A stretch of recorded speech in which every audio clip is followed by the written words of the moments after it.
وصلی اللہ علی النبی الکریم وعلی آلہ وصحبہ وبارک وسلم۔ آج یہاں میری حاضری تعزیت کے سلسلے میں ہے۔ ہمارے محترم حضرت مولانا حاجی مطیع الرحمن صاحب درخواستی کا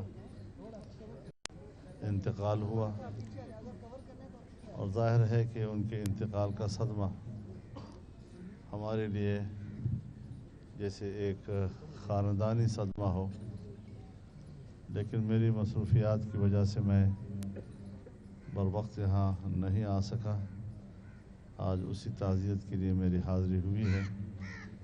اللہ تعالی مرحوم کو جنت الفردوس میں اعلیٰ مقام نصیب فرمائے، اور اس کے پورے خاندان کو اور متعلقین کو اللہ صبر جمیل عطا فرمائے۔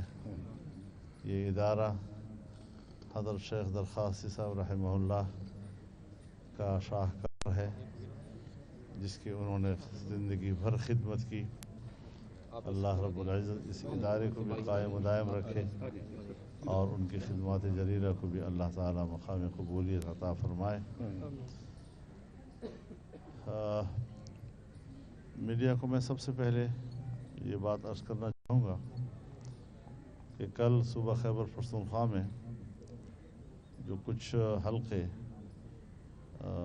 پہلے فیز کے کچھ اسٹیشن باقی تھے، اس میں الیکشن ہو گئے ہیں، اور تو میں اس پر ان کو وہاں کے عوام کو مبارکباد پیش کرتا ہوں۔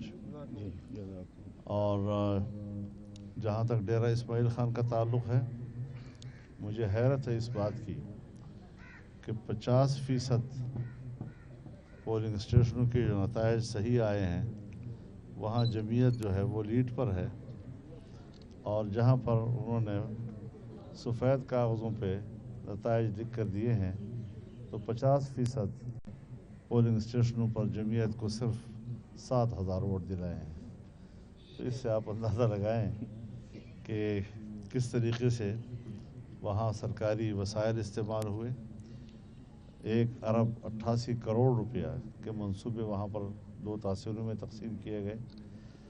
ساری زندگی انہوں نے خدمت نہیں کی، اور اس الیکشن میں انہوں نے ووٹ خریدنے کے لیے اس کو استعمال کیا۔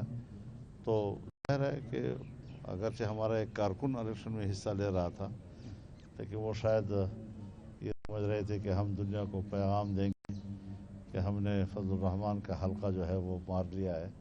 کوئی ایسی بات نہیں ہے، ہم اب بھی جیتے ہوئے ہیں، اور پہلے بھی دھاندلی سے نکلے تھے، اب بھی انہوں نے دھاندلی کے ذریعے سے اور سرکاری وسائل کے استعمال کر کے بھونڈی حرکت کی ہے۔ تو یہ مقابلہ چلتا رہے گا، اور اب ان سے نجات کے دن قریب آ چکے ہیں، کیونکہ آپ کو پتہ ہے کہ انہوں نے حسن کارکردگی پر جتنے محکمے تھے یا ان کے وزراء تھے، ان کو انعامات تقسیم کر لیے ہیں، اور انعامات تبھی تقسیم ہوتے ہیں جب کھیل ختم ہو جاتا ہے۔ تو اب ان کا کھیل ختم ہو چکا ہے، اور ہم نے اگلے کھیل کا عندیہ دے دیا ہے عدم اعتماد کی تحریک پیش کرنے کا۔ چودھری برادران سے ملاقات ہوئی ہے، اس کا کیا رزلٹ سامنے آ گیا؟ اس کے ساتھ ساتھ تحریک کے جو عدم اعتماد ہے اس کے بارے میں بھی آپ بتائیں۔ دیکھیے، عدم اعتماد کی تحریک کا اصولی فیصلہ پی ڈی ایم نے کیا ہے۔ اب ظاہر ہے کہ صرف نمائش تو نہیں کرنی، ہماری کوشش ہو نمبر بھی پورے کریں۔ 172 ووٹ ہم نے پورے کرنے ہیں۔ تو اس لحاظ سے جو ان کے حلیف جماعتیں ہیں، ان سے رابطوں کا آغاز ہوا ہے۔ میں تو چودھری شجاعت صاحب کی مزاج پرسی کے لیے گیا تھا، لیکن بہرحال سیاسی لوگ جب آپس میں بیٹھتے ہیں تو کچھ صورتحال پر بھی بات کرتے ہیں۔ ایک جرگہ بنایا جا رہا ہے جو ان کے حلیف جماعتوں کی قیادت کے ساتھ باقاعدہ باضابطہ رابطہ کرے گی، اور ان کو اس بات پر قائل کرے گی اور آمادہ کرے گی کہ اب ملک کی کشتی ڈبوئی جا رہی ہے، آپ اس کا حصہ نہ بنیں، بلکہ اب بھی وقت ہے کہ ملک کی اس کشتی کو بچانے کے لیے آپ حزب اختلاف کے اس عدم اعتماد کا ساتھ دیں۔ 4 سال کا عرصہ گزر گیا، باقی 1 سال پیچھے رہ گیا ہے، تو کیا یہ 1 سال بھی ان کو دے دیا جائے گا؟ ایک دن کانپور میں اعلان فرما دیں کہ کب تک تحریک عدم ایک دن تباہی و بربادی کا ہے اور اس کو سنجیدہ لینا چاہیے. صرف ایک سوال کر کے مزہ لینے کی کوئی ضرورت نہیں ہے. ہمارے ذمہ جد و جہد ہے اور جد و جہد کے نتیجہ اللہ کے ہاتھ میں ہوتا ہے. ہمارا اس پر ایمان اور عقیدہ ہے. 3 سال گزرے یا 4 سال گزرے لیکن غلط چیز کے ساتھ کمٹمنٹ نہیں کرنی, یہ بات طے ہے اور اس پر ہم استقامت کے ساتھ کھڑے ہیں.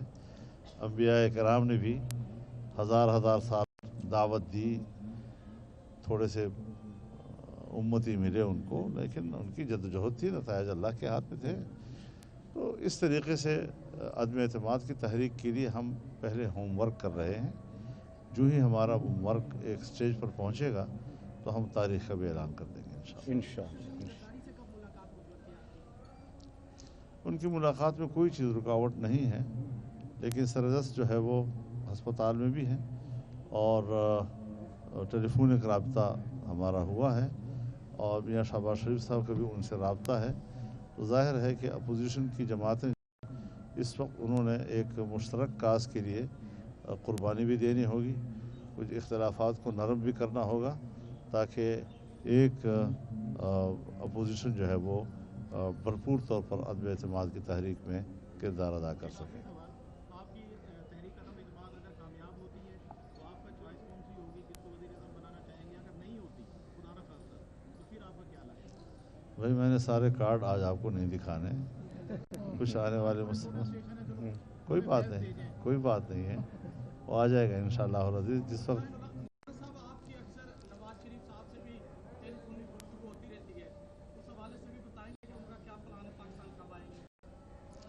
میرے ساتھ نہ انہوں نے جاتے ہوئے مشورہ کیا تھا اور نہ اس کی واپسی کا مشورہ مجھ سے کریں گے. وہ بیمار ہو کر گئے تھے اور جب صحتیاب ہوں گے تو واپس آ جائیں گے, اپنی مرضی سے فیصلہ کریں گے. بہت شکریہ. وہ بھی ہم نے اپنی اسٹیئرنگ کمیٹی کے حوالے کیا ہے تاکہ اس کی تفصیلات و جزیات, اور اگر عدم اعتماد پہلے آ جاتی ہے تو پھر ظاہر ہے کہ اپنی حکومت کے خلاف تو نہیں کرنا نا. بہت شکریہ. راستہ جی راستہ